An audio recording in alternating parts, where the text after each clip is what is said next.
Le ministre de l'Agriculture, Laurent Lessard, a procédé à la traditionnelle entaille à l'érablière du bois de Coulonges pour lancer officiellement la saison des sucres. Autrement dit, le coup d'envoi de la production de sirop d'érable. On a ramassé, on va faire bouillir tantôt.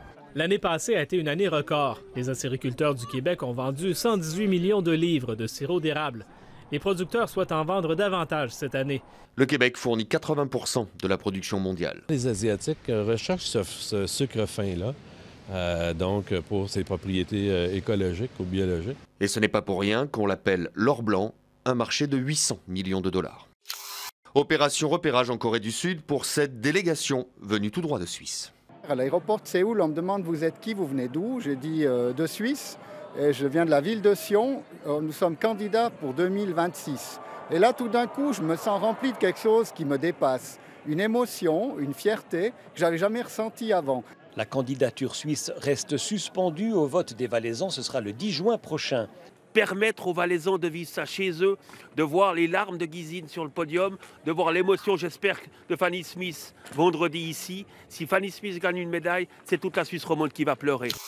Le pluvier guignard, le vanneau huppé ou encore le busard cendré. Ou quand de petits oiseaux menacés bloquent un grand projet de parc éolien. Pour la 4e fois, son permis est annulé par le Conseil d'État. Ce qui est remarquable dans cet récit, c'est que l'entièreté de la motivation porte sur les aspects avifaune et l'impact de l'éolien sur l'avifaune. Mais le promoteur tient tête et dépose déjà des recours. D'autant que 1500 habitants auraient pris part au financement du projet. Il y aura des éoliennes ici, dans cette plaine, quoi qu'il arrive? Oui, quoi qu'il arrive.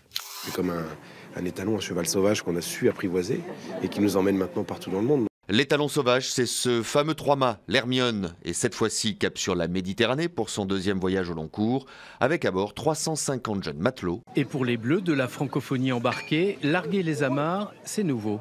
C'est la première fois que je navigue. Qu'est-ce que vous venez chercher? Un peu l'expérience sur la mer, l'expérience en groupe, de pouvoir naviguer sur un navire qui a pas de moteur. Bon vent et belle mer au navire amiral de l'Arsenal de Rochefort.